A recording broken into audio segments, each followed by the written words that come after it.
people are out there feeling like they're undateable, feeling like they have something about them that makes them not worthy of love. And in fact, everyone can tell their story in a way that's really empowered, where you feel powerful, not powerless.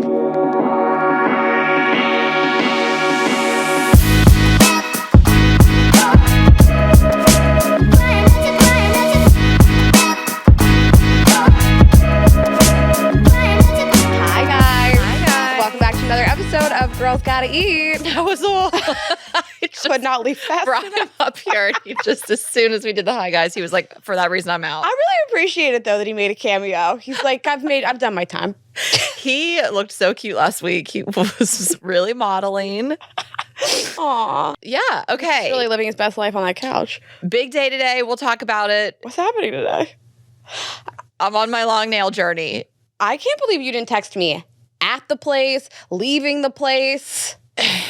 You were busy, for one. I feel like I am nail culture. You are. I am nail culture. I know. Well, I was doing a lot of texting to Kate because she recommended the place, and the pedicure was not going as planned. It was fine. Okay. It was fine. I have to transition from New York nail salons to LA, and I was getting a little antsy. I was trying to buy you a nail salon gift card at Christmas, and I was having a really hard time. It's not the same nail culture here. The salon was gorgeous and chic, and I absolutely loved it. But it's a little more relaxing vibe. Like New York, I'm in and I'm out. And I'm like, we were getting to a point where they were doing a gel mani on not fake nails, but like 20 minutes. I would go before shows. I would be like, I have to be on stage in 10 minutes. Between shows was the craziest. Oh yeah, I went between sets.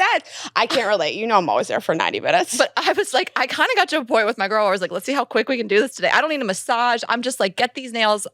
I can't get used to looking at them on you.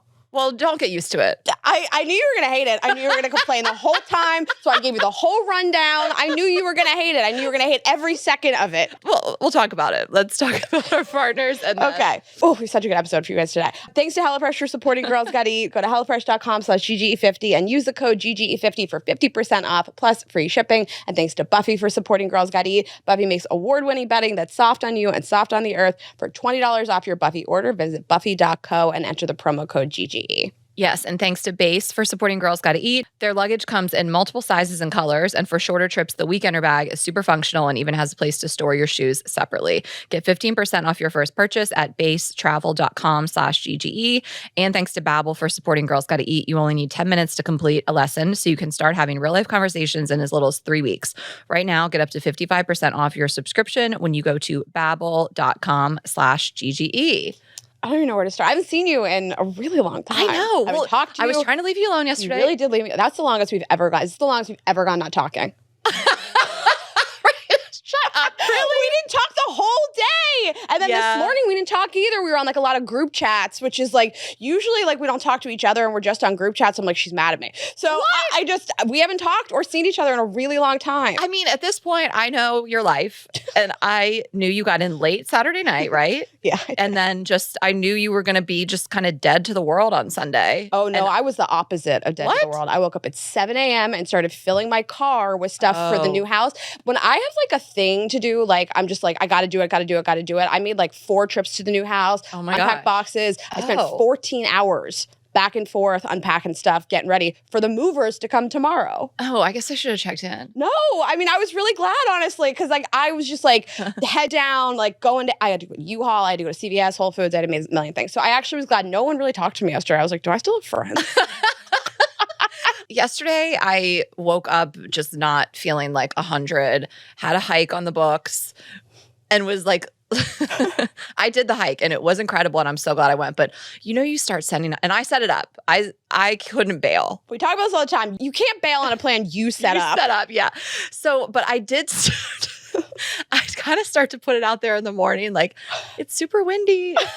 It was windy. It was crazy windy, but it reminded me of that meme that says like someone just canceled plans because it suddenly got really windy, and I respect that, or something like that. And so I was like, I can't be that bitch. But I rolled up to that hike a fucking mess. Like I was like, I think I'm a little hungover. I didn't realize it till just now. When you're trying to do a thing.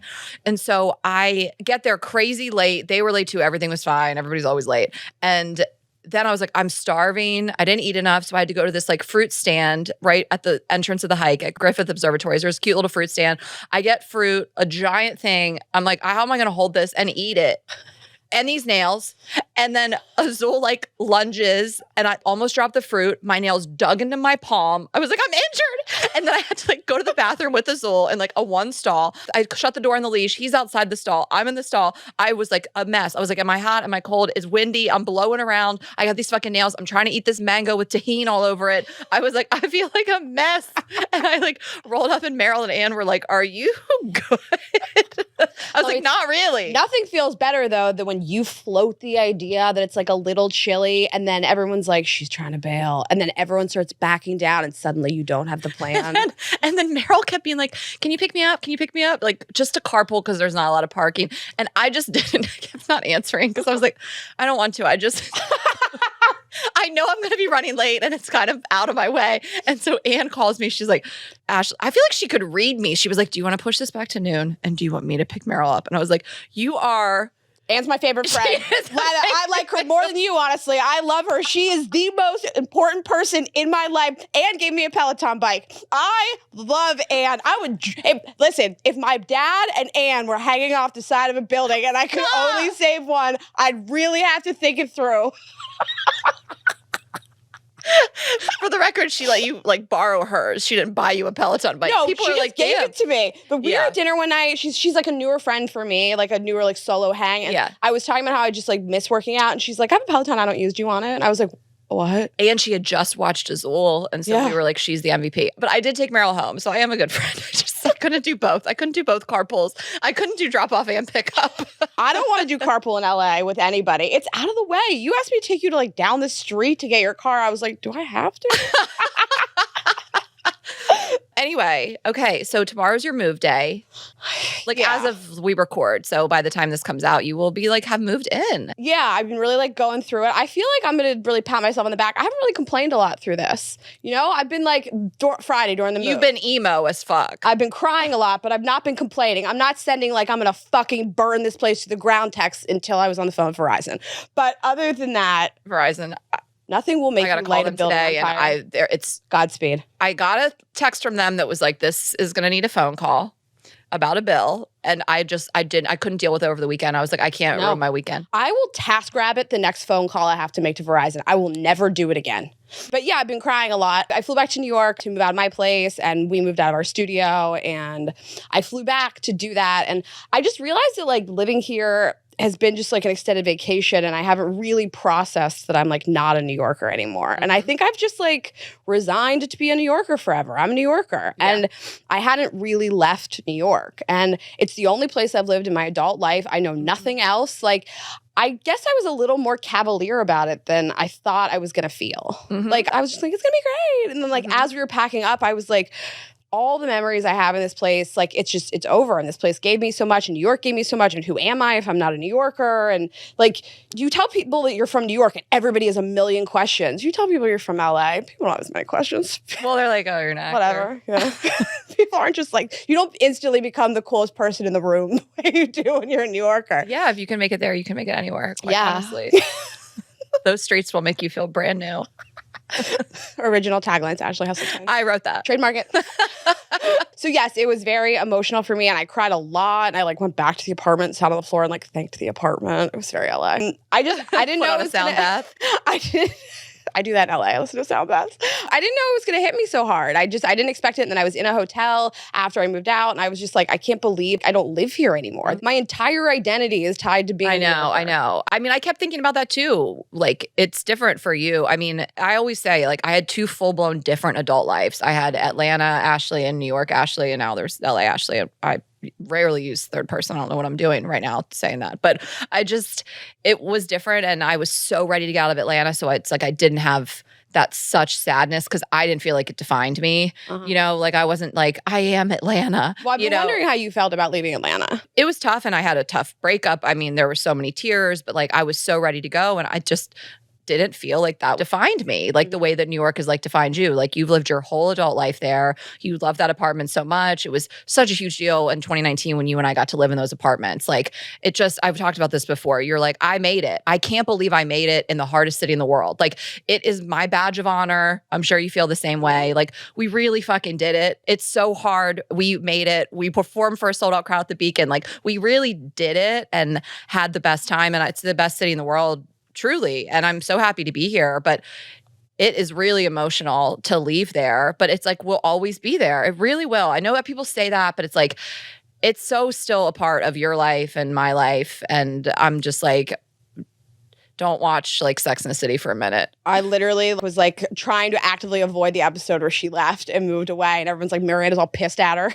And I couldn't do it. It has defined me as a person. It's everything that I am. And honestly, leaving has made me love it so much more. Every night I was home, I like walked home by myself late at night. And I was just like, how special is this? Just be amongst people. I cried every night on my way home. I just cried a lot. But, you know, Jenny sent me this text, our friend Jenny. She was originally more your friend, but not my friend too. Girls Gotta Eat guest. But she sent me this quote from this book, What I Was Doing While You Were Breathing. Yeah, we were talking about having her on. Yeah, we were talking about having her on. And she basically just talks about like giving up one thing that you love for another thing that you're gonna love. And like I ended this chapter and I feel really sad about it. And I cried the whole time I was there. But when I got back to LA, I felt really happy. The sun is shining. I like the convenience. I don't have to harp on how great LA is, but I felt like I gave up something I really loved, but I'm like really happy with this chapter. And I'm really happy with my life. And I got to set up my house yesterday a little more. And so like both things can exist. You can be in like a lot of pain because you're giving up something you love so much, but like the other thing can also be really exciting and wonderful. And I'm trying to like remind myself of that. I mean, it really is though, like people say this and it's so cliche, but like it will always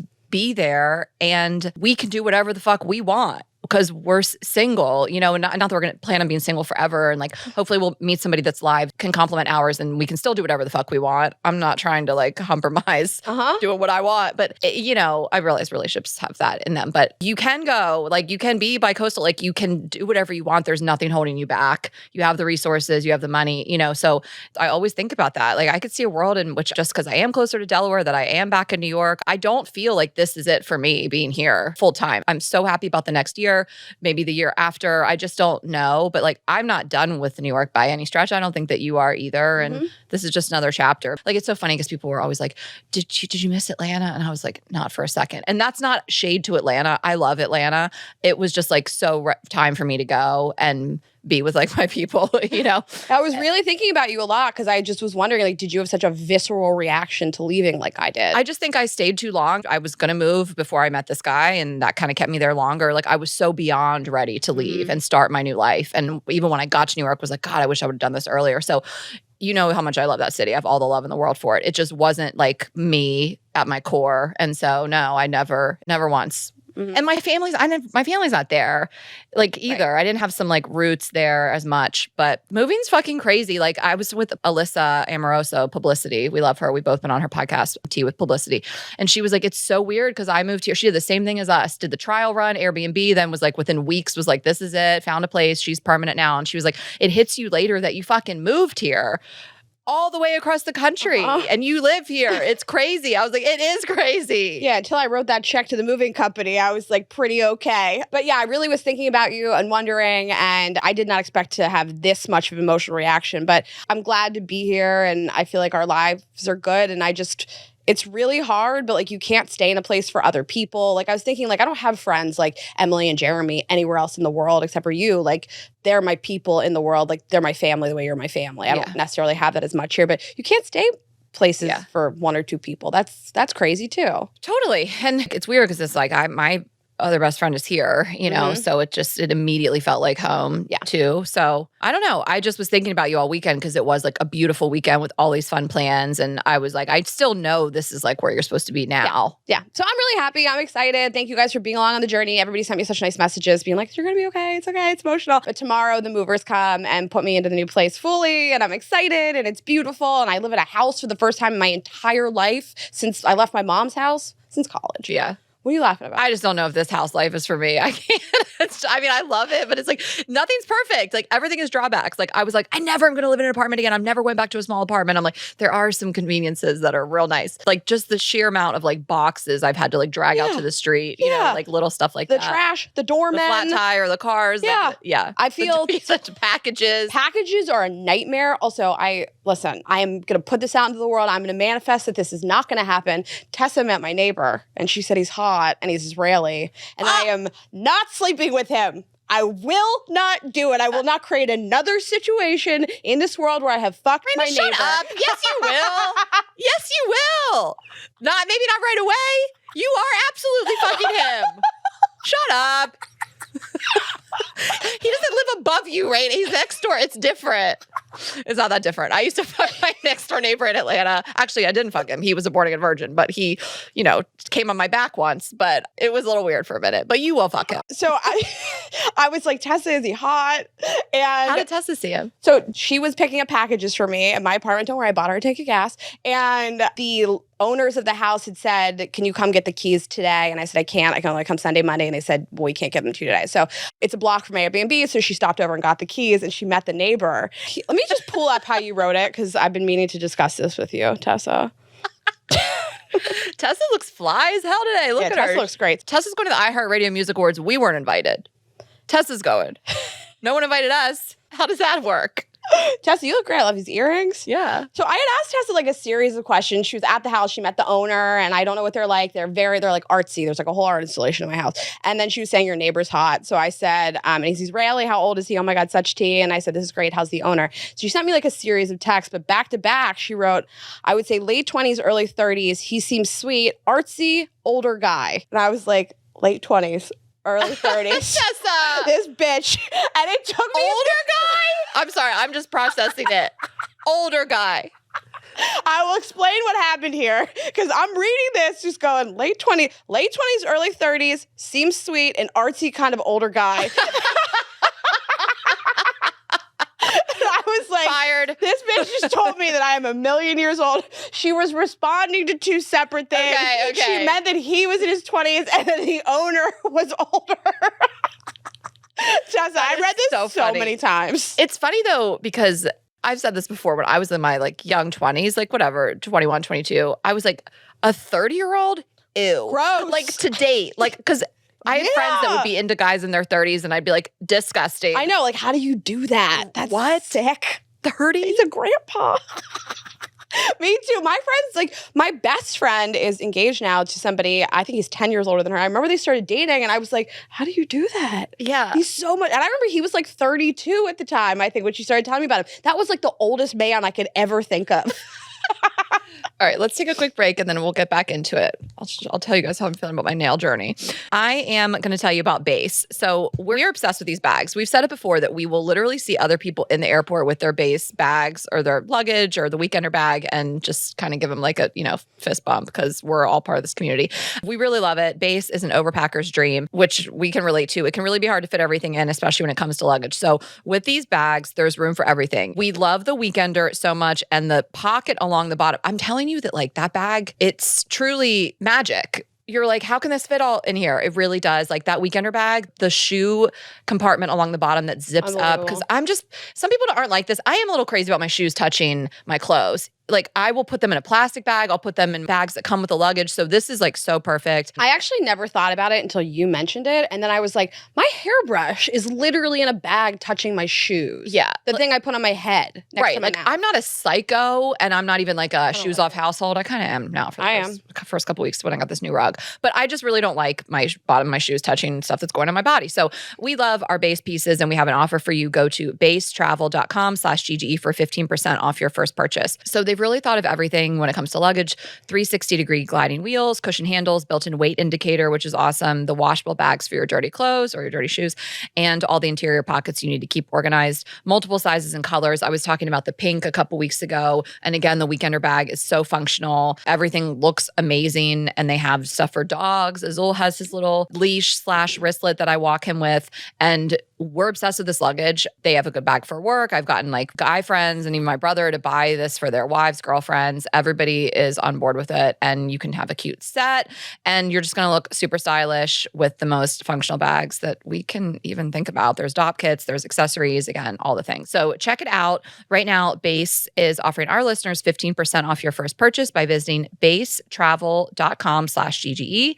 Go to basetravel.com/GGE for 15% off your first purchase. That's BEIS travel.com/GGE. Okay, and I want to pop off about Buffy. I mean, it's one of our longest, if not the longest partner that we have in the show, and I just stay loving them. I just got this new house. I needed to get bedding for these new beds. It is the first thing I did was go ahead and get the sheet sets, the comforters. I'm obsessed with it. I got them when I moved into the Airbnb too, because I was like, I got to just like change these sheets and get into some Buffy sheets. I am obsessed with the Buffy Breeze. I got the Cloud Comforter and the Breeze sheets. I sleep naked. This is the first time in my adult life I've slept with a top sheet. That's how much I want to be enveloped in Buffy. I know. I love the way it feels on your body. Make top sheets hot again. Yes. It's award-winning. The Breeze sheet set, it's soft and cool. It's like really gentle on your skin. I love the way it feels. And it's like perfect for this weather. It doesn't get like too hot or too cold. Oh, I love it so much. And just with this move, like we have all Buffy everything. It's everywhere. It's my whole home. It's my whole personality. Call me Buffy. That's my new name. Anyways, Buffy. So I have the comforter. It never loses volume. I have it also inside of a Buffy duvet cover. So my whole life is Buffy. If you come over and stay at my house, you're going to be sleeping in Buffy. I love it. I love her house. Neighbor. I am not fucking. I hope the new neighbor likes Buffy. I'm not going to do it with this guy. I'm already just like telling myself I'm not going to do it. He's a little old. He's a little late 20s or early 30s. Sorry, I'll stop interrupting this ad read. Like age shame me so hard. And then if you want to switch it up a little bit, there's the eucalyptus sheets. They're cool. They're hypoallergenic, natural skin-safe botanicals, unparalleled cool softness. And if you go on their site, you'll just see lots of different colors and options for these things. Everything is just so great. You're going to love it. It's the perfect way to upgrade your space. If you're dating somebody and you hate their sleeping situation, you can upgrade their space. Great gift for another person. Buffy offers a free 7-night at-home trial, so you can experience Buffy before committing to buy it. Shipping is free. Customers also enjoy a 100-night free returns policy. For $20 off your Buffy order, visit buffy.co and enter GGE. That's buffy.co, promo code GGE for $20 off. And if you guys are new here, you can always go to girlsgottaeat.com, and we have every single partner, every single episode, everything, and the promo codes are on the website. Okay. So my nail situation is that like I have never had fake nails in my life. So these are Gel X. They're just a healthier fake nail. So they're not acrylics. You told me to do this. Unless you really feel the need to have acrylics for some reason, this is what everybody's doing. So I've been getting acrylic nails since I was like 14. Yeah. I've always had them, and for 20 years I had them. And then some people don't want to use the UV for gel. Right. But other than that, like this is such a game changer for me. And I'm in and out of there in 2 seconds. They don't sand my nails down. It still takes a minute. But yeah, unless you have some emotional attachment to acrylics, you're probably going to do these now. So for my first time, I mean, they're fake. They're a fake nail. They put them on, they glue them on, they gel, and then they do gel polish over them. This is crazy. If you're, again, I have my hands in the air if you're watching on YouTube. These are the short ones. Short. I get short too. Short, medium, long. Yeah, what are the long ones? They look really crazy. The short ones are all I can do. This is the only way I can function in the world. How do you function? Like, so I love the way these look. They're like a Barbie pink. I went to this place called Mini Lux in Beverly Hills, by the way, and I was joking earlier on the pedicure. It just took a while, and it was nice and relaxing. She did an amazing job. But for a New Yorker, you're used to like quick. But that's very specific to New York, where a lot of people don't like that. So I had a great experience. A different girl did my manicure. We talked the whole time. I really loved her. She's great. And I love the way they look. Who wouldn't want this? I feel like my hands look like younger. It's like a more feminine look. It's sexy. But they are an inconvenience, and But you're really not used to it. It's never crossed my mind ever. But it's like, people are like, you'll get used to it. I'm like, yeah, but I don't need to. I don't need to get used to it. I don't need these. So I'm trying to decide how I feel about it. Like, I get it. Like, beauty is pain, beauty is annoying, but like, this is my life. Like, these are my hands. And so I don't need a minor inconvenience on my fucking hands every day just for looks. Mm-hmm. Like, I hate it, right? Like, what? I knew you were going to hate this so much. It's like, I'm getting used to it, but like, what I was Googling Saturday night, how to take contacts out with long nails. Like, everything just, I'm slowed down in life, even by just a tiny bit, and I can't live that way, and I don't need to. This isn't a like thing that I need to get used to. I do. Well, you have nice nail beds and longer fingers, so you've seen me without these. It's not good. It's not good. It's a horror show. Well, whatever. You're used to them. You're fine. Also, I don't like to pick my nose as much as you do. So These are fun to pick your nose with. She is barreling towards a situation in which she is not going to be able to pick her nose as much as she Shut up, likes. Rayna. You can't. You can't pick your ears. You can't pick your nose. picker. You are a known nose picker. You talk about on the show. But everybody picks their nose. All right, fine.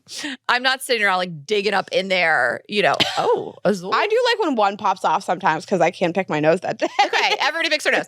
So it's just little things that you have to kind of adapt, and I'm just unsure if it's for me, but I'll see how I feel. I'm on the day 2, 3 of getting used to it. And they aren't so extreme. I don't understand how people do the long. They don't type. You can't type on a laptop.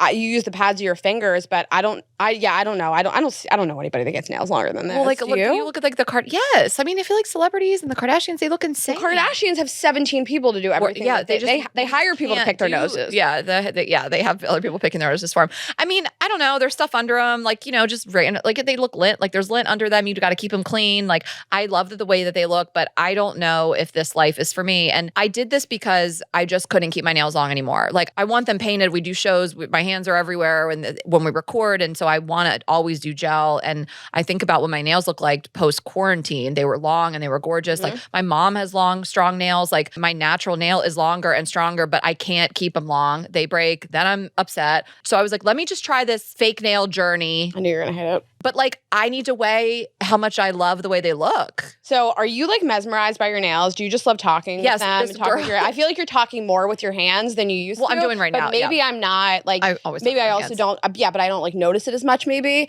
But I cannot put my hands on my face enough in my Instagram stories. I'm doing Instagram stories with fingernails in my mouth just so people see them. I'm mesmerized by I think they look sexy. Like I'm ready to go on a date. I'm trying to go on a date this week. I'm manifesting it. I have 3 guys I'm texting with right now from Raya. Texting. We've moved on from the app, which have tips on how to do that. Maybe we'll talk about it next week because I've been doing a great job. I posted this video in the car afterwards, and I was I cannot believe this bitch is not texting me to tell me yet. And this girl was I screamed. She was they look so good. And I saw your watch and everything was just so baller. And I was just they're awesome. But at what price? I mean, beauty is pain.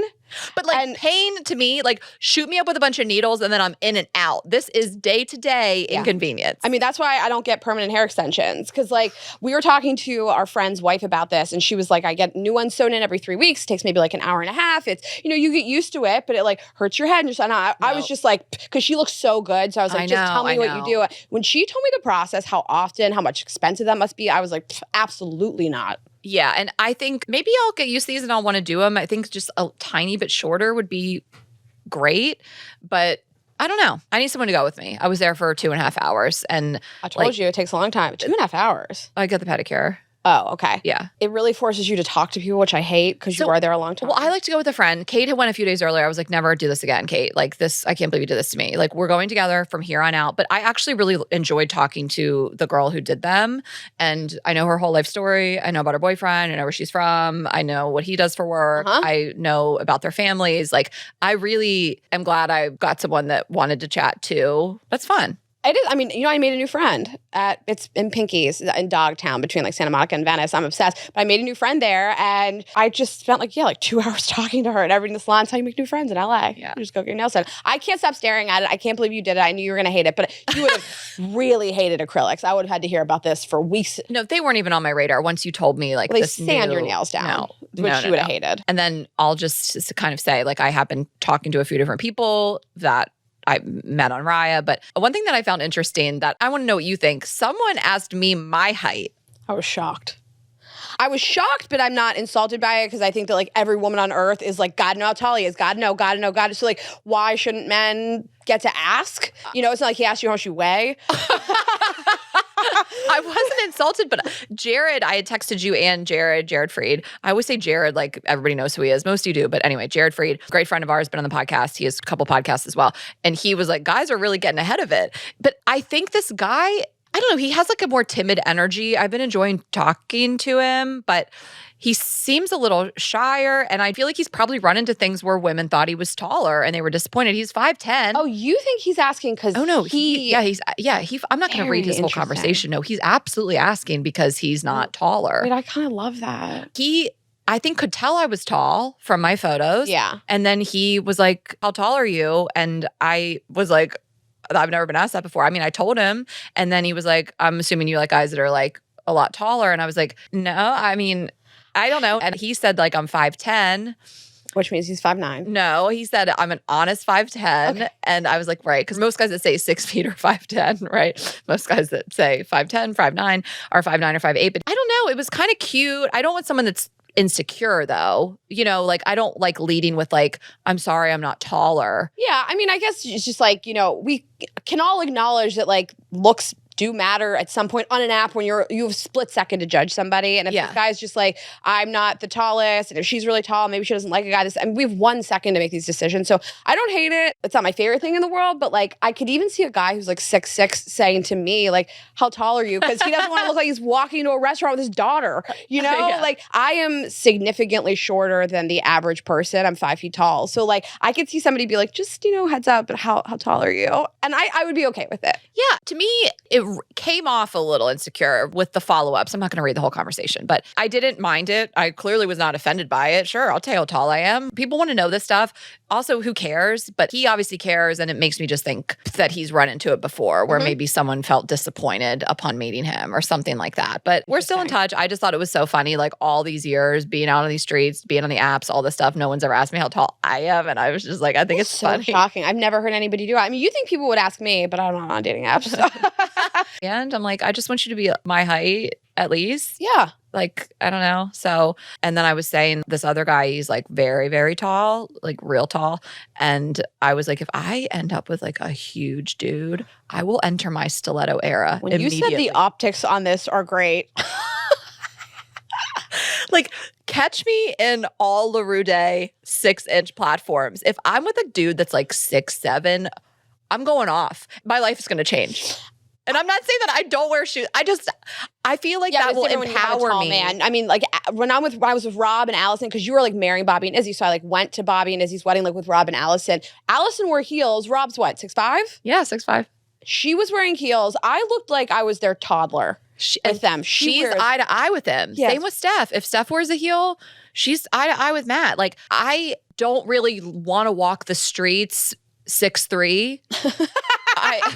I will, but like it puts me so much taller than you, than everybody, even conversations at parties. Like, I don't want to be towering over everybody. It's not about insecurity. It's just about like my back. It'll hurt. No, I don't like when people lean down to talk to me. It's but like, the same thing. I hate it. If my man is 6'7", I will be 6'4" every day. I'll never go out with you two.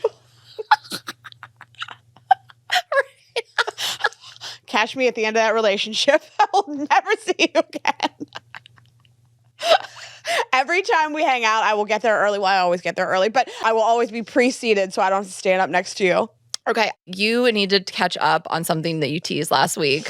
So my mom got catfished. And she texted me about this like 2 minutes before Ashley and I walked on stage. So I like didn't even have like the time to like lean into this and explain to her like what was happening because my mom is 71. Wait, really? Yeah. Well, my mom turned 71 today. They're the exact same age. That's so cool. Okay, so it's 15 minutes before we walk on stage. My mom texts me and she says, I seem to have met a new man. Someone sent me a text. He texted the wrong person. Now he's texting me, sending me his photo. This could be a funny thing for your show. She sends a photo of this guy. It is a model. He is crazy rich Asian. Yes, I mean, he's gorgeous. So hot. It's also a professional photo, clearly. Honestly, I'm going to run that through iStock. So I didn't have Man time. in tux at party. I didn't have time to reverse image search this, but let's find this guy. That's iStock. I'm going to buy that for 3 credits and send it back to your mom. So if you guys remember, basically during the end of COVID, I think I got catfished by somebody. He sent me a text. It was like a little provocative and it was like, oh my gosh, I'm so sorry. I seem to have maybe like reached the wrong person. He sent a photo of him with the dog. I spent all day long talking to this guy. You guessed in the middle of the day that it was a catfish. You were like, this isn't real. His dick was too perfect. Because it happened to me, I feel like, a few years prior, but I went with it and I acted like I was an old lady. And yeah, I went down that road. I was like, I'm going to date this guy. Yeah, right. I was like, that's my man. Sending him photos. Wait, was this 2021? Yes. Or 2020? It was before we had Neve on the podcast. It was before I got my nose done.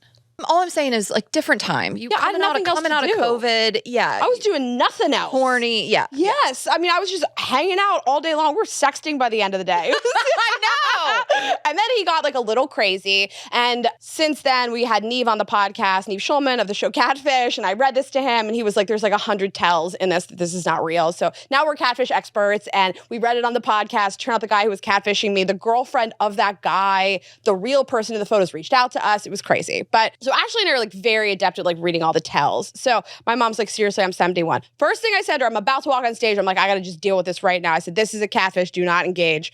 And I said, or do. It's funny. What did he say? I said, it's always some sort of provocative thing with a hot pic. This is clearly a model. And she said, what is a catfish? This is hysterical. He started out supposedly trying to contact a bakery in Irvine. He said he had the wrong number. He told me I was very kind to respond. I have no idea why he sent the photo. So I tried to explain this to her. She's like, who would believe this? This is so fun. I should send him a photo of myself at 25. Oh, at 20. Your mom, man. She's got jokes sometimes. Also, She sent him this photo from the 70s. Also, he told her, He's like, that's a cool filter. Your mom's like, it was the 70s. it's sepia. He told my mom that he worked in finance and banking and his company was having a big party and he needed to go to this bakery to pick up the cake. And I was like, you think a guy in finance is going to pick up his own cake for the company party? That's what you think? Okay. She doesn't know. I know. She doesn't know. So then I get a text the next morning at 10 a.m. You were right.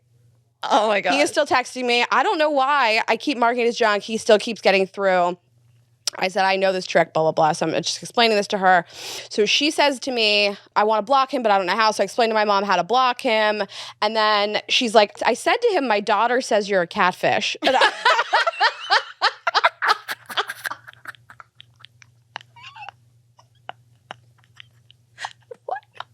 Your mom is wildin'. And I said, let me guess, he got like a little hostile after that. And she was like, yeah, he started doing that thing. You talked about it on the podcast. It's, what's this term? And she starts like, and then I was like, gaslighting, mom. She's like, yeah, that's the one. You talked about it on your show. My mom's a therapist, by the way. So I guess gaslighting is like a newer term. My mom's been out of the game for 15 years. She's out the guy. She's out the guy.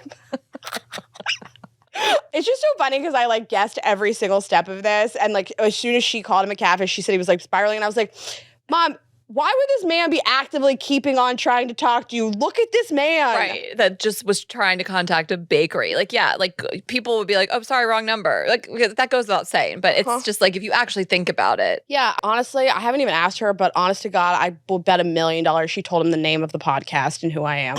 My daughter has this podcast. They talk about catfishing. It just was so funny. And it's just like, it's funny because this is so far outside of the realm of anything that would happen to her. And I just imagine her like late at night. It's like, we were in Sacramento. So she's texting me at 7:45. So it's 10:45. She's all wind up on the couch. My stepdad's asleep. Yeah. And she's just like, I'm going to lean into this. Yeah. I love it. I do love it. Chip looks through her phone. He's like, Myrna, are you cheating? And she's like, when's the last time you fucked me, She's having Chip? an emotional affair. Oh my gosh. Okay. I'm going to try to make this as quick as possible. Logan is probably here by now, but quick recs. So listen, I did start Daisy Jones in the 6. I've watched 4 episodes. I love it. You guys should check it out. It's filmed like it's a true story. It's based on a book, but it's loosely based on Fleetwood Mac. So I'm inspired, loosely based on Fleetwood Mac and everything that went down there and the breaking up of the band and whatever. Sex Life. So if you guys know, I was obsessed with Sex Life season 1. That was summer of 2021. I couldn't get enough of it. I was so horny all the time, like whatever. Sex Life season 2. Listen, I enjoyed it. And there was... I'm seeing people talk shit. I say that I enjoyed it. That's the word. It's fine. I finished it. Way less interactions between the leads, between Brad and Billy.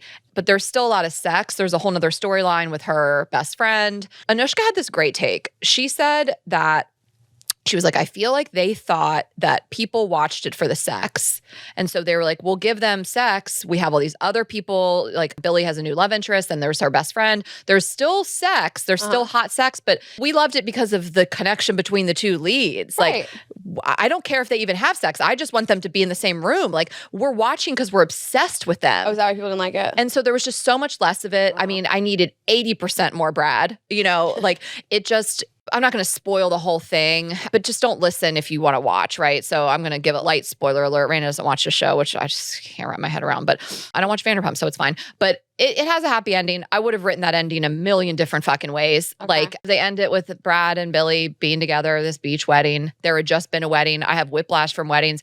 I would have done something so much more creative. And then she whispers to him that she's pregnant. I would have had them in the same time where she got pregnant when they were together a long time ago. I would have had them end it the way they ended the first season when she walks into his apartment and then the old couch is there because he had to got a new couch. If you watch, you know what I'm talking about. I would have come up with a million different fucking ways to end this. It was so easy. But again, the show is not that great at writing. It's not that great at acting. There's one actor in particular, I'm not going to put this person on blast, but that is so bad that it's almost painful to watch. Not one of the leads, one of the more fringe characters.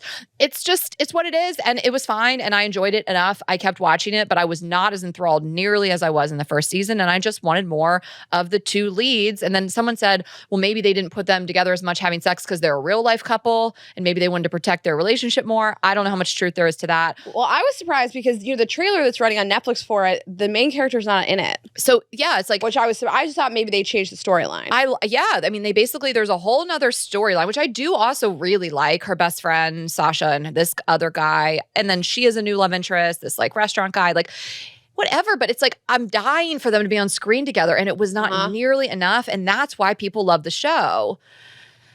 So it's fine. You guys can watch it. I think, and I think it's done now. I'm pretty sure. I have no idea if there's going to be, this feels like it's buttoned up, but I could be totally wrong. And then tonight's the Bachelor finale. So I don't want to be too dated because we're recording on Monday afternoon.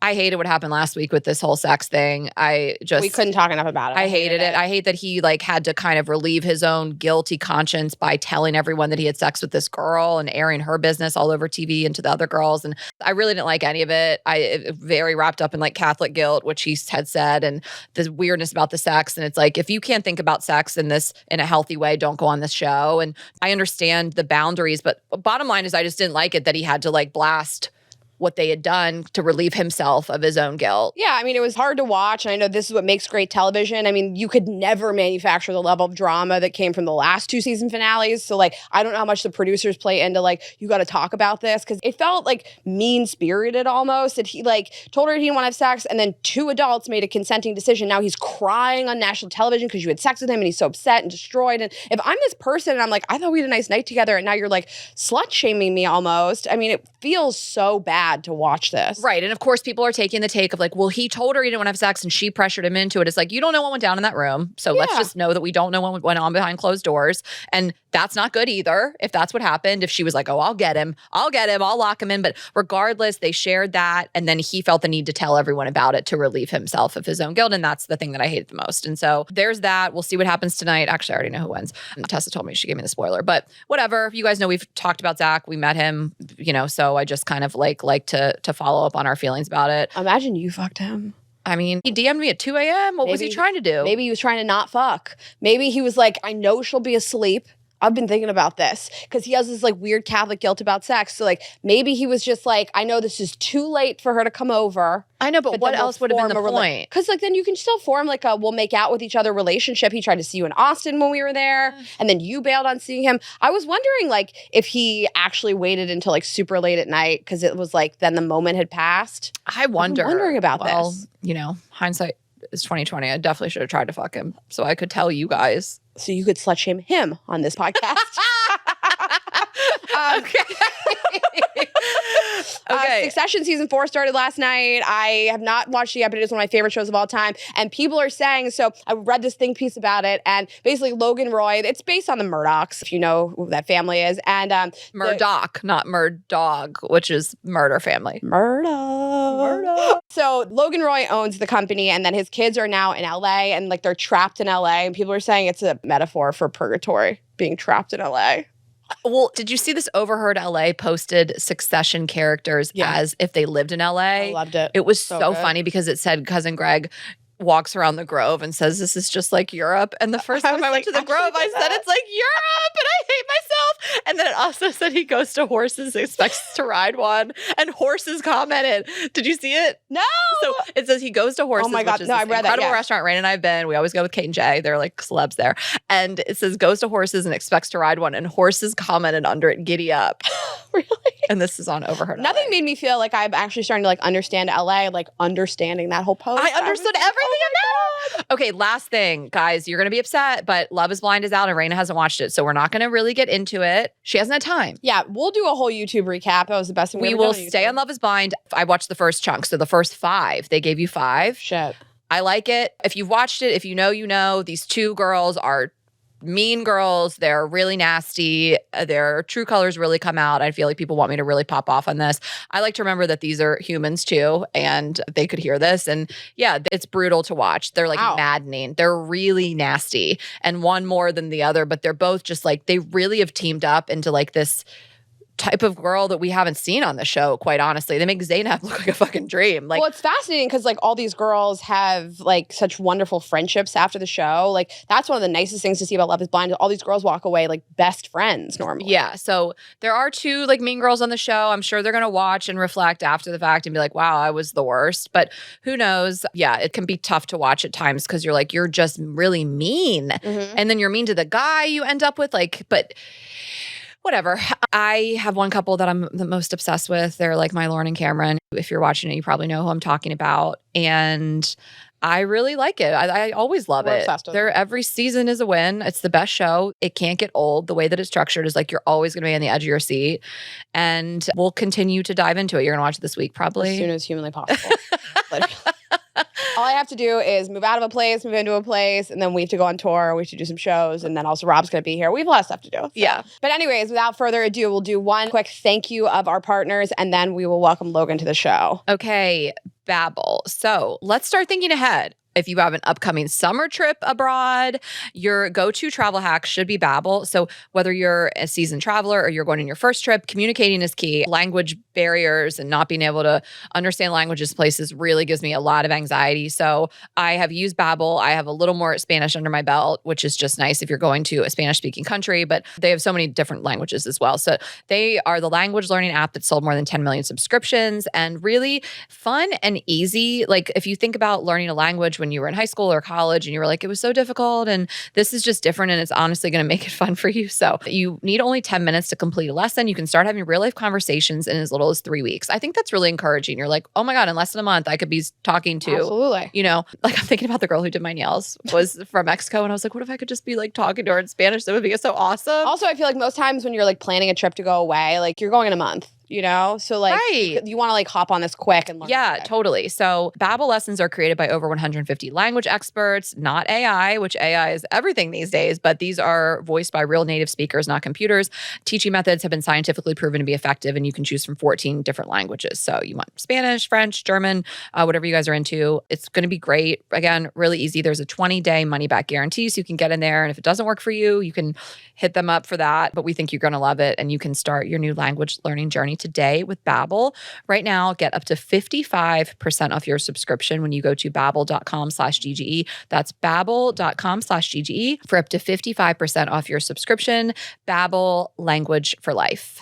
Yes. And finally, placing my HelloFresh order for my new house. Whether or not you're a pro in the kitchen, you are going to love this. And HelloFresh, America's #1 meal kit, has great options for everyone. Go to HelloFresh.com/GGE50 and use the code GGE50 for 50% off plus free shipping. I mean, I say this during most of the ad reads for this, but I really want to like hone in on it. If you have no cooking skills at all, you are really not a pro, or if you just lack creativity and you're like, I make the same 5 recipes, I'm good at it, but like, I don't know how to be creative at all. This is really so great because everything's pre-portioned. The recipes are easy to follow. They come in these great recipe cards and you can save those and you can riff on them in the future. Everything is so creative and different and fun. Like maybe you don't know how to make Thai food or Mexican food, or you're bad at burgers and proteins, and it really walks you through how to do everything, and they make it super simple. There's tons of options every single week. So up to 40 recipes to choose from, tons of seasonal items. Always rotating different stuff. So they have lunch, they have snacks, they have dinners. Portion sizes are great. I'm just looking right now. There's this one pot trattoria tortellini bake. Unbelievable. It will feed you Love all a week. pasta It bake. will feed you all week if you're one person. I Love love it. that one because it makes so much. Because some of them, like, especially if you're you and your man, for example, he might eat a little bit more. Like, that's a good one. That's super hearty and it makes a large portion. Always get that one if it's available. Also good for a date night, fancy French onion beef tenderloin. Who isn't impressed by that? Okay. They have tons of stuff that's good for kids, vegetarian. You can cook for yourself, date night, girls' night. I just really love everything they offer. And you can easily skip a week, change your address, things like that. There's tons of ways that you can alter it. So check it out. You guys are going to love it. You can go to hellofresh.com/GGE50 and use the code GGE50 for 50% off plus free shipping. Okay. Yay! Let's get into it with Logan. All right, guys, we are so excited to welcome back really a fan favorite. Like for the second week in a row, the hottest guest back to back. Women, what do you know? Yeah. There we go. We are so excited to have her in the studio with us today. She is a behavioral scientist turned dating coach and the author of How to Not Die Alone, as the director of relationship science at the dating app Hinge. And before that, she ran Google's behavior science team, the Irrational Lab. You have seen her work literally everywhere: the New York Times, Time, GQ, Glamour, Vice, HBO, South by Southwest, and this podcast. Please welcome back to the show, Logan Ury. Yay. Hi. So happy to be here. You know, I loved doing the show last time, but since then I went to your live show in San Francisco and I was like, holy shit, I've never seen fandom like this. People were going wild. The people around me had driven from 10 hours away to be there. Oh my It was God. just like a really crazy live experience. So now I'm even more impressed by what you do. Well, thank you for So saying great that. you're there. It's Yeah. really, I mean, consider it enough. Live shows are really so special. And we are announcing the San Francisco show next week. Yay. Okay. Maybe I can score some tickets. We got you. Okay. We got you. Can you imagine? We're like, we'll send you the link. You're on our comp list forever. We have a vibrator for you today. Yes. Oh, We have great. everything. But we're I'm so excited. excited. And you are staying in Hollywood. You came for the Yeah. show. So thank you for doing that. Yeah. Thanks for having me. Yes. Okay, can we just get an update on your life? Yeah, things are great. You know, still at Hinge, having fun. I am enjoying working with Kimberly, who's my associate, who's here today. And I just taught a class. It was great. I had 140 students, and we think it was our best one yet. Wow. And it's always really fun having the older people in the class because I feel like at first they're like, what's going on with Slack? And how are we supposed to do this? And by the end, they're like having so much fun in the Zoom chat. Pros. And you got married and bought a house. Yeah. since So, you came on the show. yeah. Okay, because listen, last time on the show, you just said like, I live on a commune with all these people. Yeah, and yeah. we just glossed over it. And we were like, we need more information. Ashley and I were like, I cannot fucking believe we didn't ask more questions about You this. just said it and kept it rolling. And I we, like, agree. I would love to talk about it because I do feel like it's a big part of my life. Okay. Yeah, please. Yeah. So I got married in 2020 and I had a COVID wedding. And then last year I had my like full wedding, which of course, as people do nowadays, was like a 4-day affair with relay races and roasts. And it was really fun. But yeah, I live in a commune with Okay. 20 of my closest friends. And it's so fun. 20? Yeah. And what's the it breakdown? keeps getting bigger and bigger. Yeah, Like, how do it's you get pretty into the crazy. commune? How do you get in? So a lot of us are friends of the people who started it. So this is a woman I worked with at Google 10 years ago, and we've stayed good friends. And she and her husband are just very visionary. And they basically are like, what makes life fun? Being near your friends. If we want to have kids, we are afraid of being isolated. Let's set up an environment where if we want to have kids, it would be the best possible situation. So they bought this place that was 2 different houses. But then what happens is people keep buying the house next door and the house next door to that. And then people move in and have babies. So the number's really growing. I feel like I want to cry. But it's How bad I really, want this. it's really wonderful. And it Why I also, asked how we get in. it's also just so fun. It's like, you know, I work and then I stop working in the afternoon and then like kind of feel depressed for a few hours. And then there's 7:30 dinner every night. And it's like, you just have this like boost of energy every night at this dinner. I'm like, I really think people are supposed to live this way. I mean, 100%. I did a month with a group of friends, summer 2021 in the Hamptons. Like we just rented a house for all of Yeah. July. And I was like, this is my favorite life. You know, and sometimes I was there alone. One time, Rayna and I, it was just the two of us there. Like people came and went. I had a boyfriend that summer, so I couldn't come out the whole summer. You missed out. You missed out. But I was like, I love this. This fills me up. Yeah. Like I am a people person. I want to be around people a lot. So luckily I have a partner in my business, but Yeah. I don't like being alone too long. And it does, you're right. It's like you could have that downtime where you're like, I'm depressed. I hate my life. And then you just like go to the dinner and you're like, oh, right. Life is great. Yeah. And also, you don't have to schedule it. I think part of dating, part of friendship right now is people are so busy. It's like, can you do this date? No. Can you do this date? No. Oh, I'm traveling. Oh, I'm traveling. And then you never meet up. It's like so much work to see your friends. I feel like I could masturbate to you don't have to schedule it. I feel like when I make a plan, I feel like I'm held hostage to it and I don't really like it, but I love last minute plans. I love deciding at 6 and go to dinner with a bunch of people at 6:15. This was my dream. It really is great because it's just the default. And you're not like, oh, dinner tonight's going to be at 6:45. It's going to be at 7:45. It's like, it's at 7:30. Everyone knows you show up. You can bring friends. You only have to cook like once every 2 weeks. We pay to have a professional chef twice a week. It really is great. And it's like, I can brag about it because it's not my vision. I'm sort of just a follower into this thing. But the people who run it, they just really do get like what makes people happy isn't a bigger house. It isn't necessarily the most beautiful neighborhood. It's living with your friends and seeing them every day. That's why I moved next door to my best friend. Like, that's why when I like moved to New York, I moved next door to my best friend. I'm like, this matters, you know, and it matters to be like, hey, you want to ready to walk the dogs? Like being around your friends is like the top. Wait, so but you bought a house. So I know, and I really feel like ambivalent about it. I'm happy that I bought the house and it's really close to the commune, which is called Radish. But I am sort of, as my therapist would say, grieving the leaving because I really do believe in this idea. And it's so cool for the new parents. So basically it's like you put your kid down to sleep, you have a baby monitor, you know, you step 50 feet into our communal dining area. And then if the baby cries, you just go back and deal with them or whatever the nicer term is. But it's not like you're isolated. It's not like, well, I can't come out and see you because my kid's asleep, so you could come here. You're sort of doing the adult thing with your partner and your kid happens to be nearby.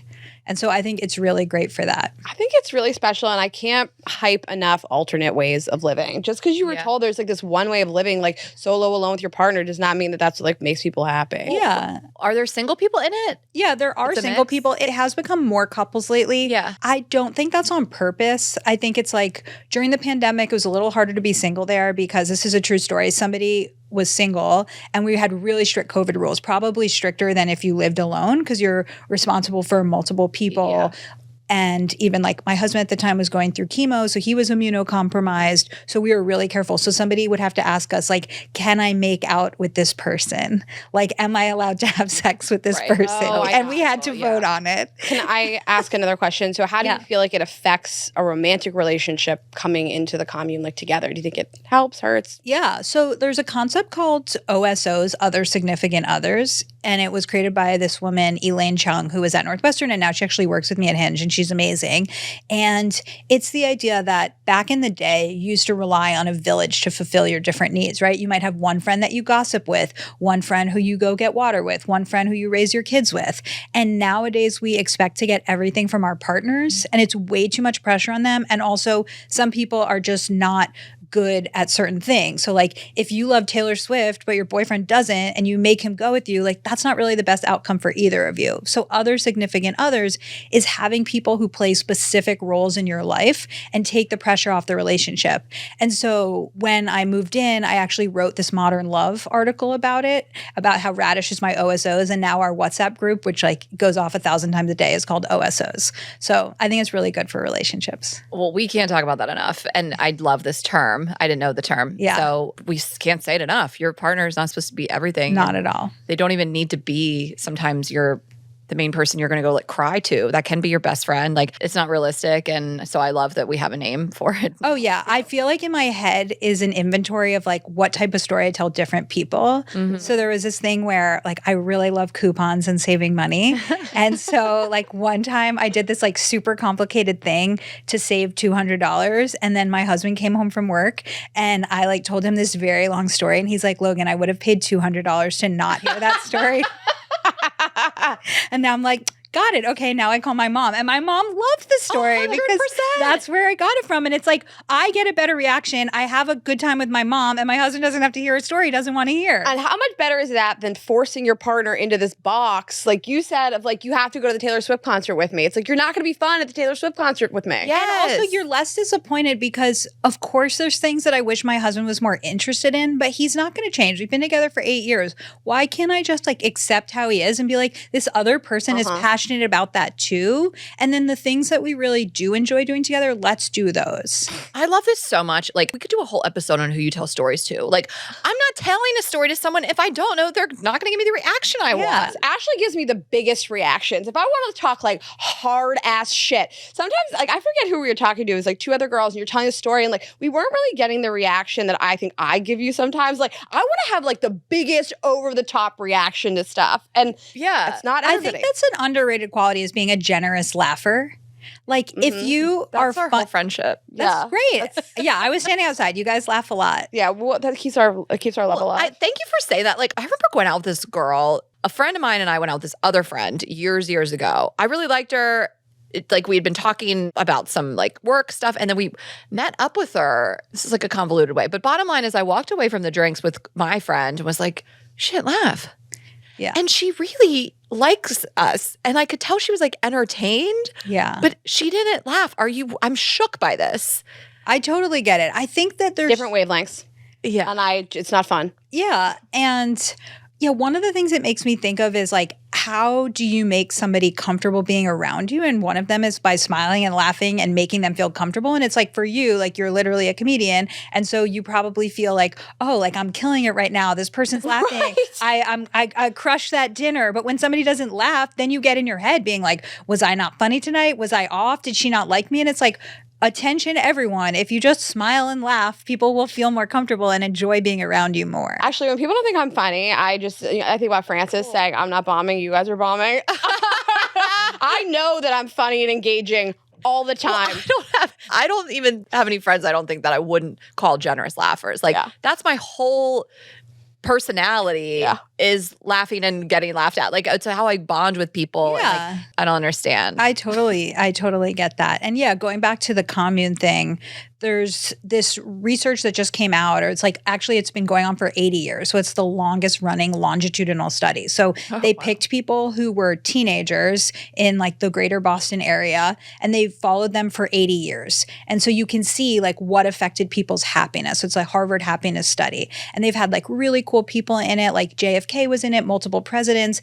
And what they found is the number one thing that predicts happiness and physical health is social fitness. So basically, how good are your relationships? How strong are your bonds? It's probably something that we all intuitively knew, but just seeing it out there, I'm like, yes, like, why do I love living at Radish? Why do I love this community? Because it's really good social fitness. It's this feeling of like, I go and I work things out. Like, I recently got a performance review at work and they were like, everything's great. And then I got some unsolicited feedback at Radish. And I was like, this is tough to hear, but it's real. Mm-hmm. And so it's like a place where people are just like observing you. Like, if I go to dinner and I seem down, somebody will text me like, hey, is everything okay? Like, you didn't seem like yourself. I'm like, that's very safe. Like, as a human, to like have people watching how you're doing and like make sure you don't fall between the cracks. Like, over 40% of Americans say that they don't have a best friend. Doesn't that make you sad? It does. And I almost like, I love that it's like a forced social interaction that you can't escape. I'm going to make this sound better, but it's like, you can't just stop being friends with those people, right? Because you're in a social community with them. You live with them. And it's the same thing with like me and Ashley. Like, I'm not going to drift apart from Ashley because she acted shitty at dinner one night or because I let her down one day or something, because like it is a forced social interaction because we work together with business partners. We have to talk about stuff that happens, and it like strengthens the relationship so much because you have no other choice but to deal with it and deal with it quickly. Yeah. And I like that, you know? Nothing makes me sadder than when I see a friend or anybody, friend of a friend, whoever it may be, random person, like decide to move out of like a city, for example, where they have all their friends and a social life, and like buy some big house in the suburbs and be isolated, and then even have a kid and feel more isolated. And that's not to say that you can't totally build out that group in the suburbs, but I'm saying when you don't, and then you're really just alone. And I've seen friends go down this path and they are really depressed. And I'm like, hello, like, you just like move for what? Because the how, I mean, everybody has different reasons, but I'm saying if your only reason was because you kind of thought that was what your life was supposed to go like, you're like, we got to move out of the city. We have to move to the suburbs and buy a big house and raise this family. And it's like, well, I don't know at what cost. Yeah, I totally agree. I think a lot about making decisions that are aligned with your values. And so for me, my value is friendship, being really involved in other people's lives, sharing meals. At Radish, we have a hot tub, we have a sauna, we have a cold plunge. And it's like, I couldn't afford all those things by myself. Right, but like, that if you too. have 20 people putting money in, then you can. And so it really feels like living with my values. But so many people just do what they think they're supposed to do. And like, I think the American dream as we knew it is dead. Like, obviously, there's all those memes, right? Like, millennials can't buy houses. There's all these huge financial issues, but people really think like, oh, I'm supposed to go to college, graduate, get married, buy a house in the suburbs, have 2.5 kids. And it's like, I don't really think that makes people happy. And it's also why I'm a fan of non-monogamy. I'm not non-monogamous, but I'm glad that some people are, and I feel like they should be able to create something else. And I just sent out a newsletter about this, and this woman wrote back being like, this is against God. This is against your Jewish faith. Like, this is wrong. And I was just like, just because you don't like it. For who, you? She's just like was very upset that I sent this to all my subscribers. I was like, just because you don't like it, you don't have to choose it, but doesn't mean it's wrong for someone else. And like the idea of the traditional marriage, one person for life, it's not working for 40 to 50% of people. So like, let's come up with something else that some people can choose. And so I love that idea of being creative. And I also like the idea of living in a more creative setting. Yeah. Well, Rayna, it was funny because we were very close to doing this. I was going to do this with me and then two other couples, remember? Like Rob and Allison and Bobby and Izzy, we were going to get this big house on the Upper East Side. We went and looked at it. It was a whole building. Oh, cool. And then we just didn't. I was like, I think I might want to move to LA. You know, like, Yeah. But Rayna was like, I feel like you could get some press on this. And I was like, what? And she was like, it's really cool and unique if you guys go through this, that you're deciding to live a different way. Also, that's funny. It's like a married couple, a non-married couple, a single person, Yeah. a baby, multiple dogs. you know, and I was really into it. It just wasn't the right house and wasn't the right time. But I just remember you being like, this is so fascinating. And I'm like, I guess you're right, because it's not normal. I mean, age-wise, it's not normal. Financially, right. it's not normal. Yeah. I mean, Right, who can 30s and afford 40s, to yeah. live by themselves and would choose to live in a situation like that? It's like, maybe we are seeing more people doing that, you know? It's really interesting. And also a bunch of people in the house are children of immigrants. And we laugh about how like our parents from other countries, like one person's from Ukraine, one person's from India. It's like their parents are like, we moved to the US so that you could, you know, buy a house and have this nice life. And then you're just like living how we lived there. Like you're regressing. Right. You live on a kibbutz now? Yeah, in San it's Francisco? basically kibbutz vibes. And then we're like, no, but this makes us happy. Or my best friend who lives in New York, she'll be like, my friends think that you live in this commune and you all have sex with each other. Yeah, I was like, like, it's like nobody has sex with each other What- other than the couples that are in relationships. Maybe you should start. That sounds fun. well, I was wondering about that too. I was like, is this like a sex cult? It's really not at all. I But believe you. It would be more exciting for me if you guys started having sex with each other. I know a person is moving in actually this weekend who wrote a really great article about a sex cult and is writing a book on it. I don't know if you saw this movie on Netflix about like this female orgasm cult.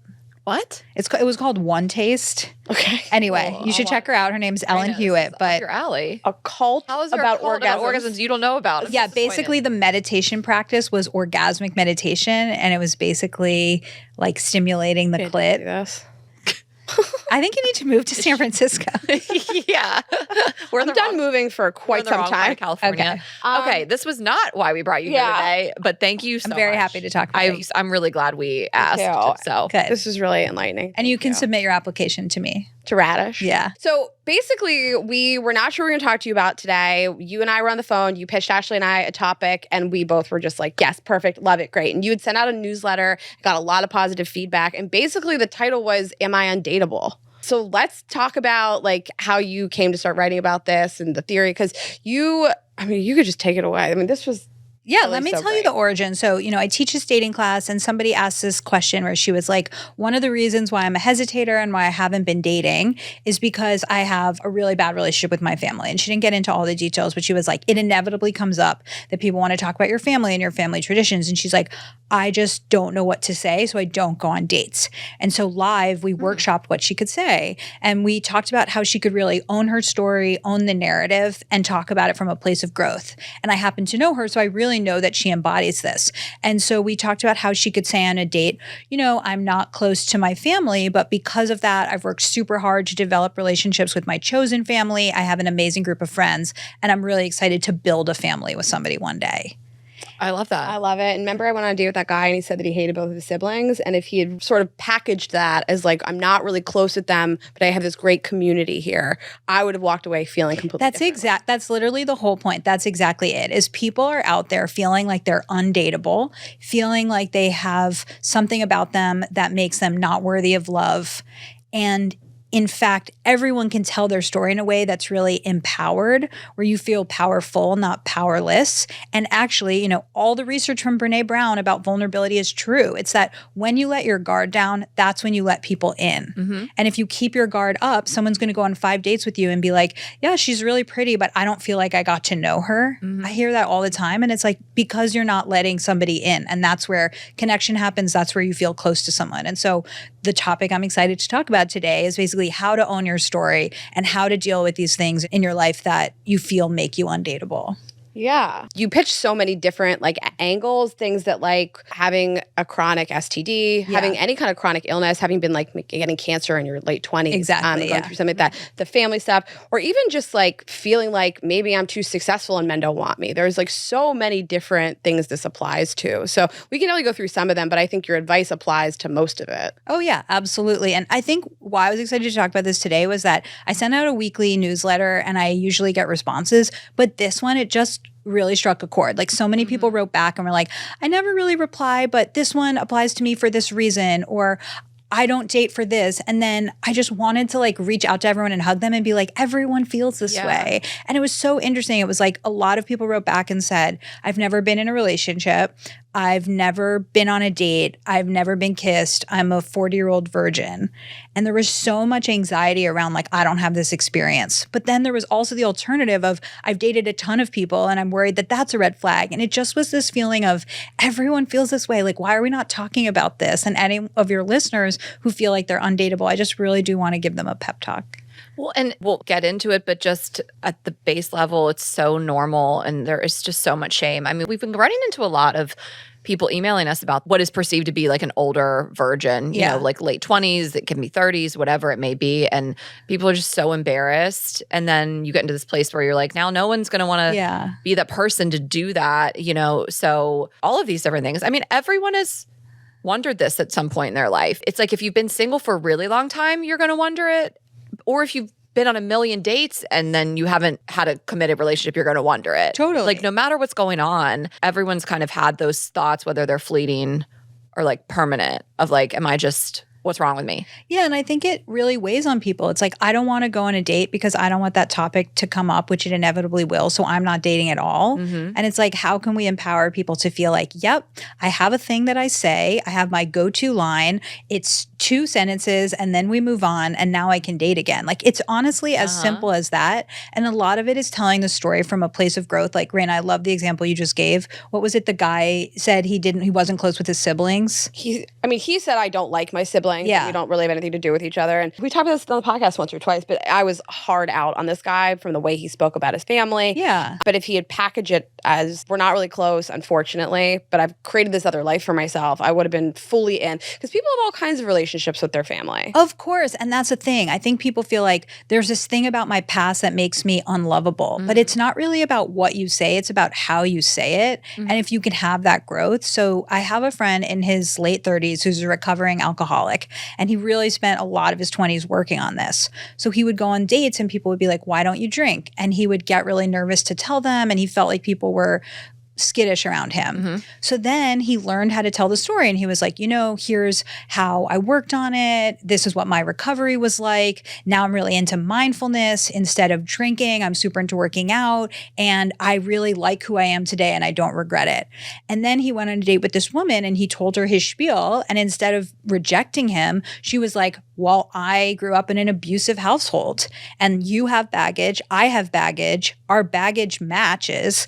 And now they're in a great relationship. They have a kid. They have a house together. And it's really a feeling of the thing that he thought would make someone reject him actually made someone respect him. I think about this quote, Shampoo Dram, who's been on the show, said it in her book, and she said, people will think of you how you speak about yourself. Ooh, I love that. I really love it, and I wrote it down, and I try to think about that when I talk about myself, because it's exactly how you say about not drinking, for example. I remember when my ex told me he was sober. It was just nothing. You know, it was, Yeah. I'm in therapy. This is what's good for me. This makes me a happy person. This just makes me feel healthier. And so I just never really thought that much about it. I was happy he was healthy mentally, emotionally, physically. And like, that's all it was for me. And Yeah. because he said it that way, that's how I thought about it. I was thinking about this recently because I have this best friend. Her name is Lana. And in high school, we had this no shit talking policy, which like for high school was very revelatory. Like everyone talked shit about each other, but we just would never talk shit about each other. And I was like, what if people just had a no shit talking policy about themselves? Like, what would that look like? And it's like, if you really just believe that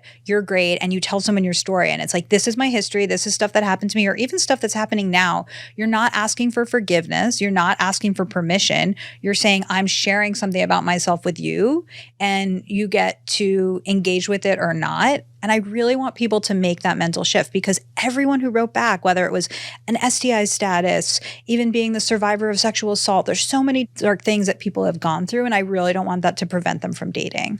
Do you have any specific advice for things like that? Yeah. So Like the STI one or woman the- wrote in about her STI status and she talked about how, you know, she has the moment when she tells people and she has the spiel and the information that she gives them. And then she said, I'm not scared because their reaction tells me a lot about their character. I just thought that was such an empowering thing to say. It's like, if they respond in a judgmental way, great. I just got some data on them. I just learned who they are. And it's not that she expects everyone to be like thrilled about it or even to want to be intimate with her. It's more about the fact that this is a chance for me to tell somebody something about myself and then see how do they react to maybe difficult news. Yeah, for sure. And what about stuff like late bloomers? You said you got an overwhelming amount of people saying, I've never been in a relationship where I used to. We get that a lot too. Yeah, that it used to kind of get into my head too that I hadn't been in a relationship in a long time, and that somebody would say to me like, "When was your last relationship?" And I'd say like 2 years ago or 3 years ago, and like I used to worry like, what does that say about me? No, I don't care at all. I don't think I feel you. You got to channel Diane Keaton. Did you see her recent interview? I did. No, what did she say? She's just like, meant I to don't say date it and I don't want to. Like, she's the she's most great. single icon there my is. gosh. But she just was like, yeah, I don't date. You got to own it. Own it. you know? Owning it is such a big part of it. And I really like your quote about people will think about you, how you talk about yourself. It's like if you say like, oh, this thing happened to me and will you still love me? Then they are suddenly in judgment mode. But if you Yeah. just own it, that's very sexy and confident. Like one of the stories that somebody wrote in was I was on a date with a guy and he took a pill during lunch and he said, hey, I was in this bad accident and I have to take this pill for this. And she was like, I liked him more after that because that's really, you know, the Brene Brown secret is when you let people in, they feel close to you. They feel like they can share. They feel like they're making a connection with you. And so many of my clients, they're like, you know, I'm getting first dates, but not second dates. And then I start digging in. Okay, well, what do you talk about on these dates? I'm like, that's so boring. That's very boring. Yeah. And then I'm like, okay, like tell me something vulnerable. And this woman recently was like, I don't know what that is. I can't think of anything. And I was like, okay, we need to dig into this because I really think this is what's going on with you. Yeah. And I kind of taught her from scratch what it meant. And she has a great personality. She's so funny. I love working with her, but clearly this was a blind spot. And so I was like, let me give you some topics like having aging parents, living far from your sibling, feeling like your friends are moving on in different stages of life and you're not there yet. I was like, just letting somebody in, even if it's just like sharing something that's hard for you or asking for advice, that's what make people feel connected. And we're so worried that if we share who we are, we'll be rejected. But the truth is, if you don't share who you are, no one feels close to you. I have this client and I told her that she was like a fruit on the bottom yogurt. I was like, people are going on dates with you and they think you're vanilla because they're just scooping the top and they're like, this is just boring vanilla yogurt. But you're actually so cool. The fruit is just on the bottom. They're not getting there. So I was like, we need to help you bring your fruit to the top. And I was like, give me your hot takes. And then she started being hilarious. She was like, well, I have a ranking of fruit.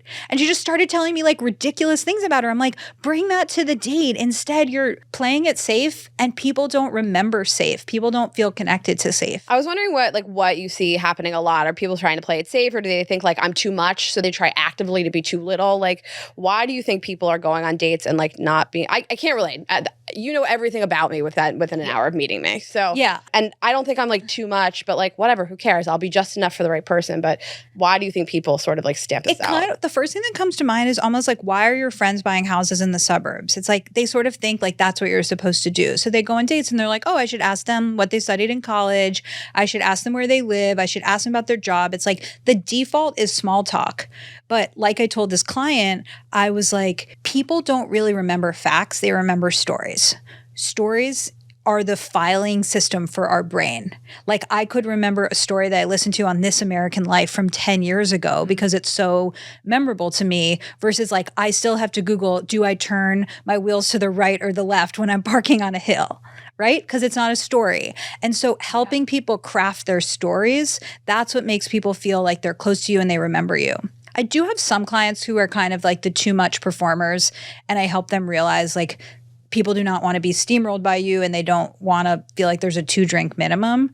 But I really do seem to have, I seem to have more of these clients. You know, I've had a bunch of clients who are virgins and they're like, it's not for any reason. It just never happened. I mean, that almost was me. I really do think that could have happened to me very easily if I just hadn't have met this guy right at the end of high school. Like I could have gone to college a virgin, and then you get in your head about that, and then like it just escalates. Yeah. It's just like, oh fuck. Like it's almost like you missed the window or something. You didn't, but like I feel like people feel that way. Yeah, and then they ask me, they're like, so I just want to lose it. It doesn't have to be a big story. I'm like many years past caring about that. Do I have to tell the person that I'm a virgin? And what happens if I do? There's just a lot of baggage around it. I think it's a hard one. I don't have a hard and fast rule. Like I think they'll probably feel more comfortable if they tell the person because then they'll be more delicate with them and hopefully be nice. But I've also had friends and clients who tell someone and they're like, cool, no big deal. And then they get ghosted and they're like, it's because of that. So one of my friends ended up just not telling the guy, losing her virginity and feeling thrilled about it. I love that story. I mean, listen, we cannot give you rules for this, but Rayna, I think like you should get in there with a vibrator and you should know what that feels like. Not to get too graphic with it, but I think you should take your own virginity.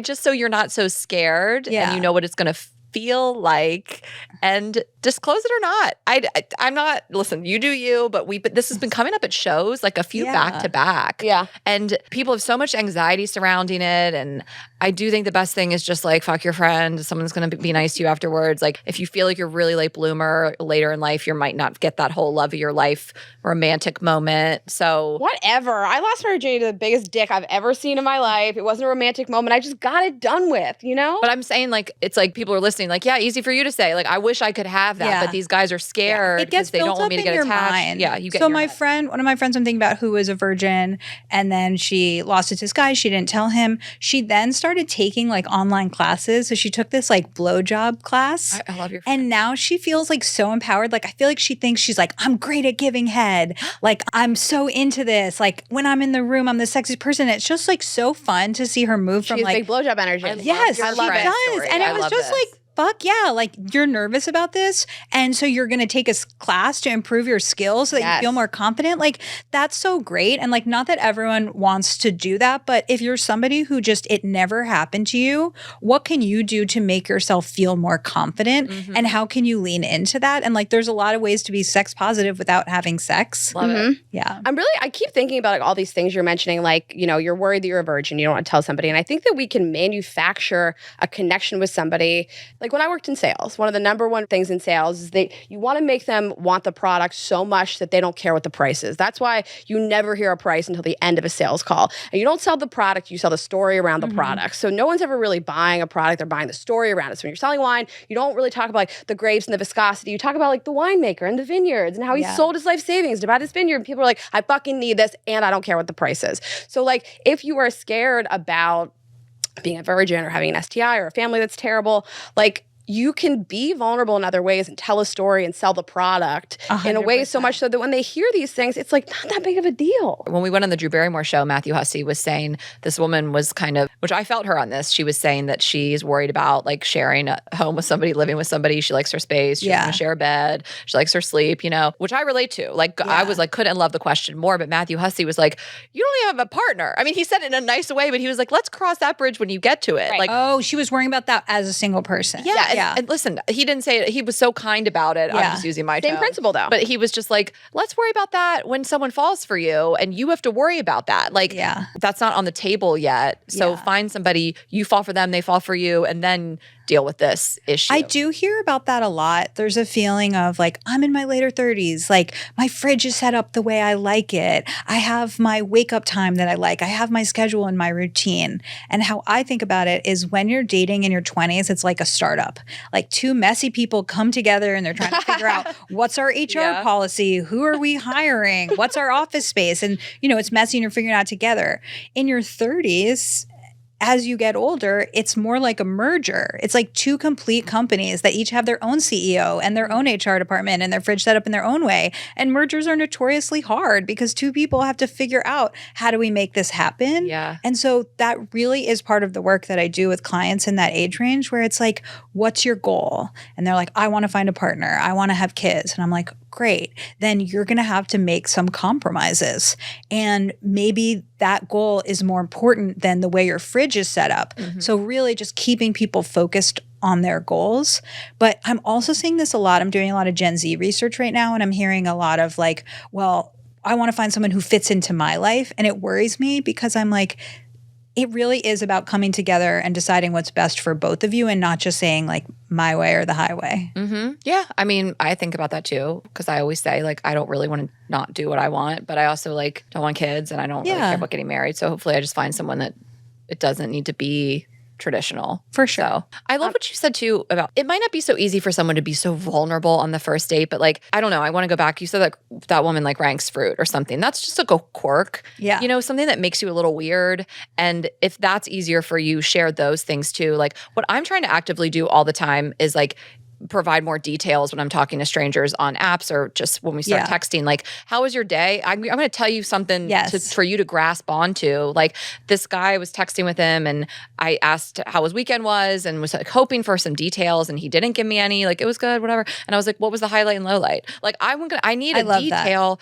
I'm going to give you details. Like, I'm trying to be so much better when people ask a generic question, how's it going? How's your day? Whatever it is, a stranger to like say a thing they can grasp onto to talk about. If not, we're at this stalemate. So those details, just don't be boring, basic, generic. Like there's something about you, if it's not going to be the most vulnerable reveal that you do that's kind of weird or something, whatever it is, that those things make people think they know you more as well. I completely agree with what you said. In terms of a definition of vulnerability, I like to think about it as a choice that you're making. So somebody asks you a question, how are you doing? You can say, okay, fine. Or you could be like, you know what? Like actually things have been really rough this week and there's a situation going on at work. My head's kind of there. And then suddenly somebody can like pull on those strings and have a conversation with you. So it's like so many moments on the app, on a date, with your friend, even with your therapist. There's a chance to say what's really going on or just the generic answer. And it's like, well, why do we choose the generic answer? Maybe we're afraid to share. We think somebody doesn't really care. So experiment with it. Date like a scientist. The next time you're on an app and somebody says, how was your weekend? You can be like,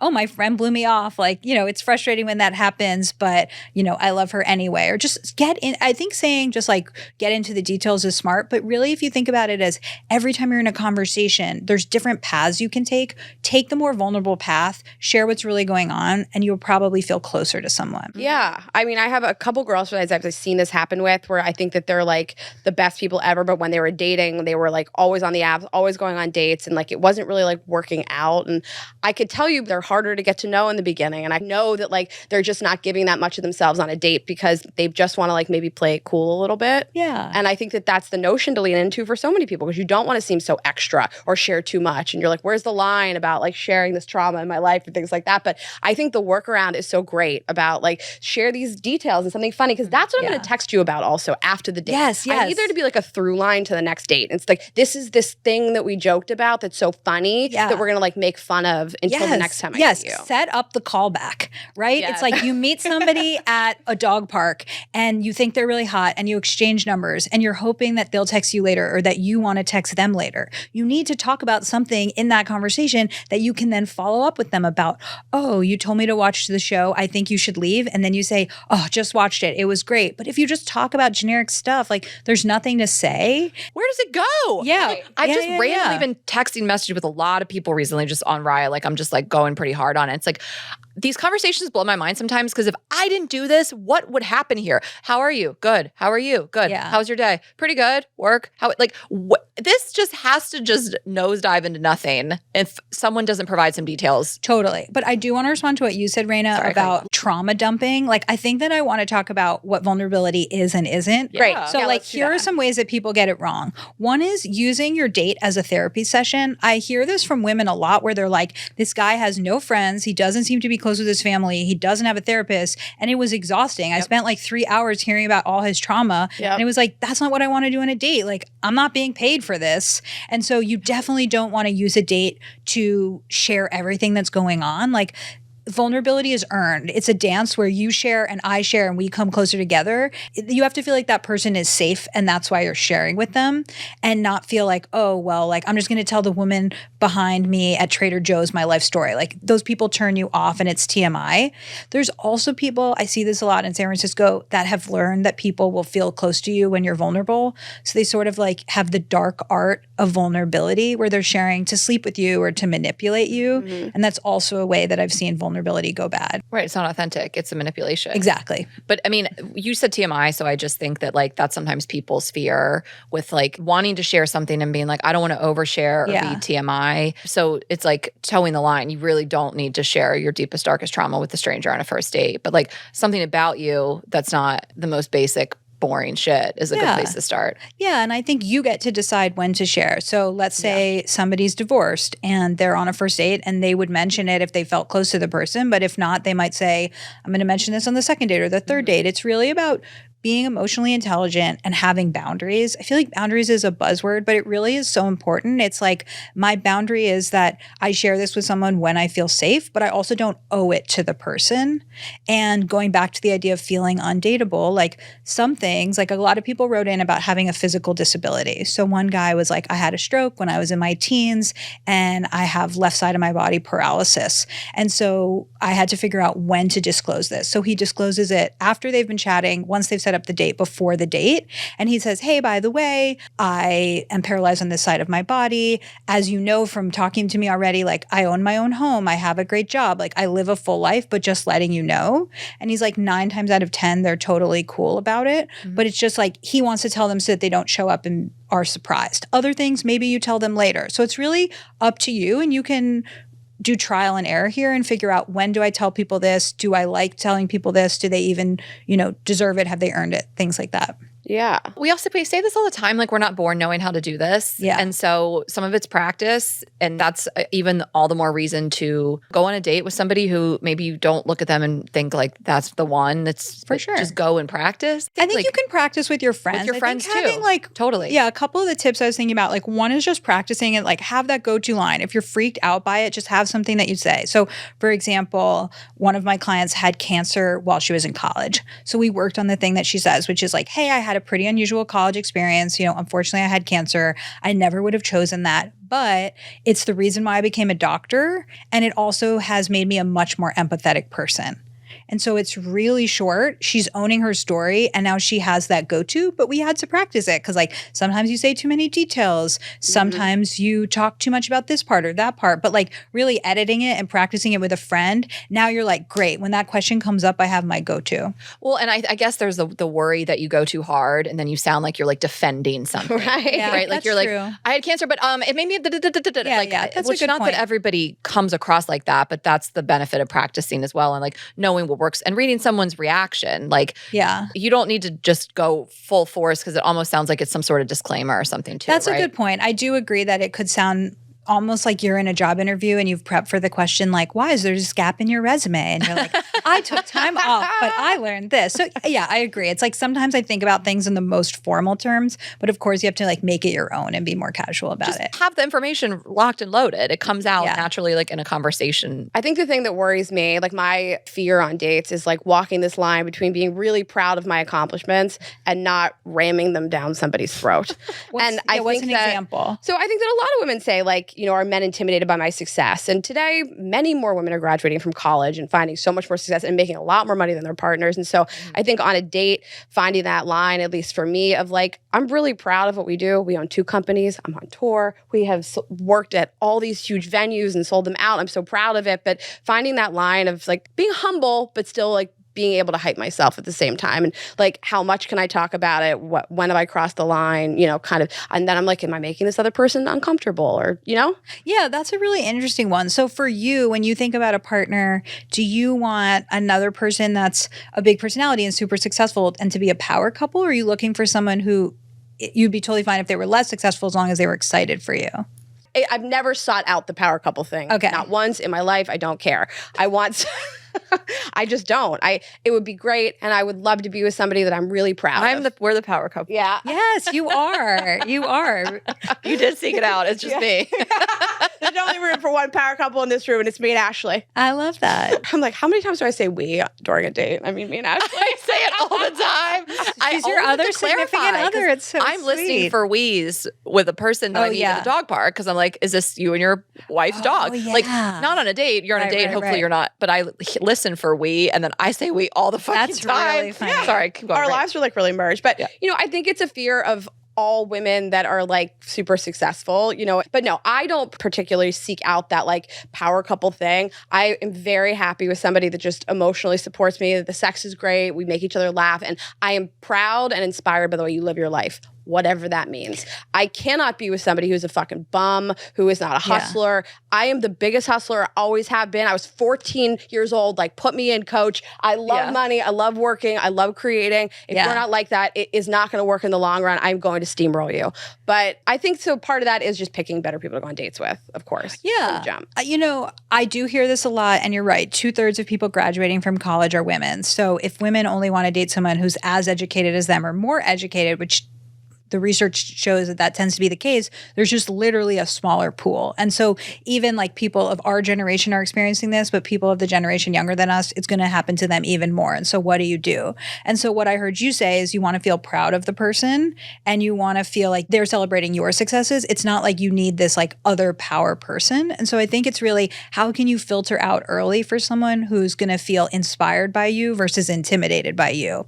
And so it's like in an ideal world, someone's like, fuck yeah, like Rayna is an entrepreneur. She's amazing. Like, I love that she's on tour. I'm so proud of her. Like, look at my like boss babe girlfriend. And then there's going to be a guy who says that he's cool with you making more money than him, but he pulls a Steve on Sex and the City and doesn't go to the party with you because he returns the suit. Do you know this episode? Girl, please. Yeah. Seen it 7 times at least. Yeah. So it's like, Don't test us. a We've seen everything. a big thing that I talk about in coaching is that we often are people pleasers and we want everyone to like us. And one person that doesn't like us, we dwell on. And there's this idea called the negativity bias. It's like our brains really do dwell on this because if you had 5 ex-girlfriends and one of them really doesn't like you, then, you know, when you're on the savannah, it's good to know which one doesn't like you. Like it's almost a safety thing. And so for you, what I would think about is how can you actually worry less about most people liking you and more, how do I filter for the right thing? So talking on a first date, like my ambition is one of my favorite attributes about myself. Like I'm really proud of what I built. And I feel like it's surreal to be living my dream. Like you don't need to tell them like, you know, how much money you made on this or this and that, but just talking about like, this is a part of myself that I'm proud of. And someone is going to self-select to be with you or not. There are guys out there that are like, I'm looking for a more traditional stay-at-home mom. That is not Rayna's future partner. And there's going to be guys who are like, I want to be House of Cards power couple with you, and they'll be turned on by it. And so we should be less afraid of being divisive and having some people turned on and some people turned off by being our real selves. Yeah. And I think I like people to be surprised and find out stuff like slowly. I don't want to lead with the successes. I like people to be like, what?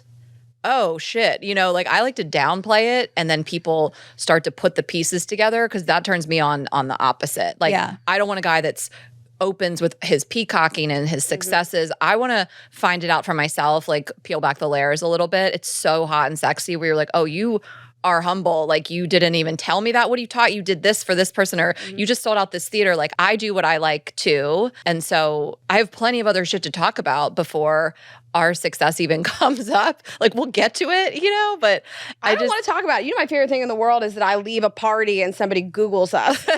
Right. Like I almost like that. I know what you mean. I really do enjoy being underestimated because I'm kind of like, wait till you find out. I just don't need to tell you. I don't need to tell you what I've done. You can look it up. You'll find out. So I think maybe you're making a really good point, which is like, if you come on too strong to be like, hey, this is what I'm about, even if that person would have liked you in another scenario, they're like, she's too much. She lacks humility. And so I think the idea of being humble and let them Google you later is right. But then it's also like, I don't want you to hide your success because No. eventually the person is either going to have a reaction to it where they're into it or not. And I'd rather that happens sooner. No, it's not hiding. And if we're on a date, you're going to, by the end of it, you will know the name of the podcast. You'll get a feel. I'm not hiding it. I just I don't lead with it. Because I don't want someone to lead with that either. Like, I don't want a guy showing up being like, just came from da-da-da and I closed this big deal and da-da-da-da. Like, I want to know you outside of your career success in the initial interaction. But that also goes back to what I was telling this client about facts versus stories. Like, a fact is that you're two really successful podcast hosts. A story is one of the loves of my life is the person that I run a podcast with. Mm-hmm. Like, I want to hear that story on a date versus the sold out theaters. It's like, those are facts about you that somebody can learn later.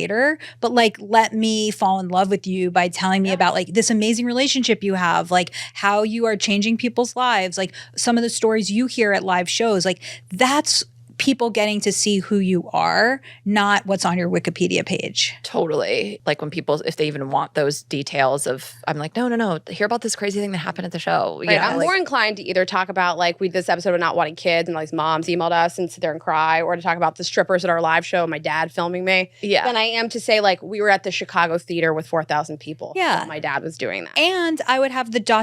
Here's how the parenting episode made me feel, and inviting them in. An easy way for someone who has struggles with vulnerability is asking people for advice and really saying like, hey, I'm struggling with this thing. What would you do? Here's a moral dilemma. First of all, it shows that you're a person that's open to other people's feedback. You also get to see how they think. Like, I really, really care about how somebody makes decisions and approaches life. And if you ask them for advice, you can even say to yourself, is this a person I'd want to be giving me advice for the rest of my life? Like, you can just think about that. And so it's like, by letting them in, you get them to feel close to you, and you learn so much more about them. Oh my God, absolutely. Stop exchanging facts. Yeah, I mean, you think about interviews and you think about different types of interviews, and there's some that say like, well, what are your best and worst skills? But there's other interviews that say like, here's this scenario, solve it. And like, that's the better type of interviewing, like as somebody who's interviewed people like their whole life and jobs. Like, I just want to know how you're going to be in this situation. I don't want you to rattle off facts about what you're good and bad at. Totally. So I think it's a good thing. And also set up the callback. I tried this advice. Yeah. Well, and I think we hear this a lot of, if we just want to talk about men, for example, really want to feel needed, and are feeling way less needed in the current landscape. So even those little things of wanting, even pretending to want their help or advice is sexy and does make someone feel close to you. My friend Ellen, who I talked about before, who has this book on One Taste, she officiated my wedding.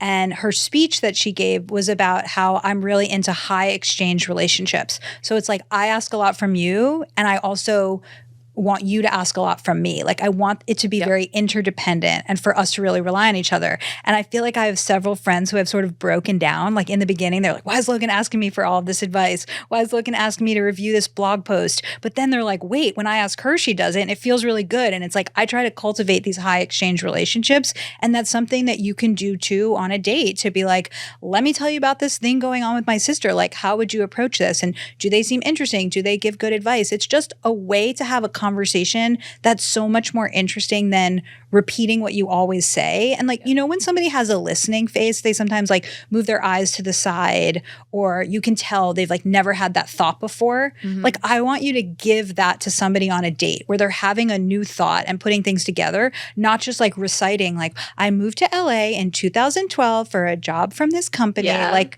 that's a different face. Like, give somebody a good listening face. I love the face. Well, it's how you make new friends too, right? The night that I met Ashley, we stayed up all night long talking about our breakups. Like, it was so fun. And then I was like, this is the bitch that I talked to about like dating and relationships. Yeah. Like, she had this like crazy experience with this guy and she's texting me about it. And I was like, oh my God, she's so funny. And right away you like break down the boundaries because you just like feel a little deeper with that person. I mean, I could have just gotten service level. What do you do for work? Where are you from? I mean, this is how I immediately know if I'm going to be friends with somebody. Immediate. Like, if they share something personal, I'm like, oh, that's my kind of person. And this is kind of like why I love being around comedians and like that's all we do. You know, like anytime I met like a cool ass female comedian, I'm like, how long have we known each other? You know, you meet and you're immediately sharing, quote unquote, oversharing, but like there's no small talk about it. Yes. So yes, even like comedians aside, some group dinner, like someone comes in hot and has like some personal thing of like why they're late. I'm like, that's my kind of bitch. Like just it's important and it's what bonds us to people. We like obviously this is the whole point of the episode. Yeah, I feel like we're giving people like a life hack. It's like you're going on a lot of first dates, you're not getting the second date. Share more. Try that. See how it feels. It's going to feel scary at first. We're all afraid of being rejected. We all have these things we're ashamed of, but that's really how people get close.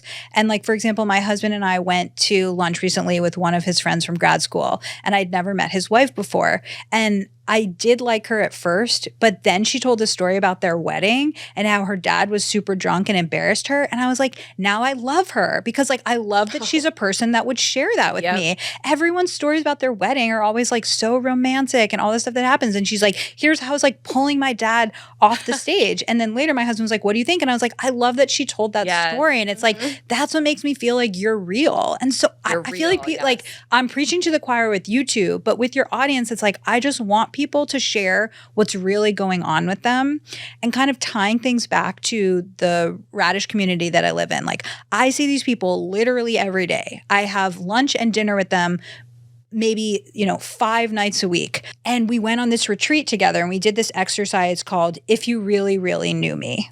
And it's like something I'd done like at Google many years ago. And so it's basically like, what is the thing that I don't normally share with you? And so everybody told their, if you really, really knew me. And I learned so much more about people than I had, even though some of these are my friends for 10 years and like what somebody's struggling with, aging parents, all this stuff. And I felt so close to people afterwards. So it's like even people that you see every day, there's so much beneath the surface that you're not sharing. Just share some of those things and start to realize how much less shame you have and how much closer to people you feel. All right. Well, you really tied it back in. So I think that's a great place to wrap it up. I just want to tell people everything you post is amazing resources. So some of the things we had in the episode today that we wanted to get to that we're not getting to is like how to get rejected less, the 8 questions, the post-date 8 to ask yourself after a date with somebody. But this is all on your Instagram. Like people can go find all of this. So it's there. We didn't get to it today, but you have a wealth of information. And I'm glad we discussed these topics today with you in person. Yay. Tell everybody where to find you so they can find the Instagram. Sure, yeah. I'm on Instagram and Twitter at Logan Ury, and I work super hard on my newsletter, which is called Logan's Love Letter, and comes out every Thursday, and they can sign up for that on my website, loganury.com. And of course, the book, How to Not Die Alone. Amazing. It's really such a pleasure having you back. We could have done every one of these topics for another hour, but we have to leave the studio. Okay. Well, you guys know where to find us, girlsgottaeat.com. Get tickets to those shows, announcing new tour dates soon. So get the tickets now for the shows that we have, and we'll announce those new cities soon. Girls Gotta Eat Podcast on Instagram. Also, Girls Gotta Eat Podcast on TikTok. I'm Ash Hess. Rayna is Rayna.Greenberg. Girls_Gotta Eat on Twitter. Haven't done that in a minute. And of course, Vibes Only, vibesonly.com, Vibes Only on Instagram. And subscribe on YouTube, share with a friend, leave a review, check out Logan, and we'll see you next week. Yay, Have a good week, guys. This was so fun. Bye. Bye.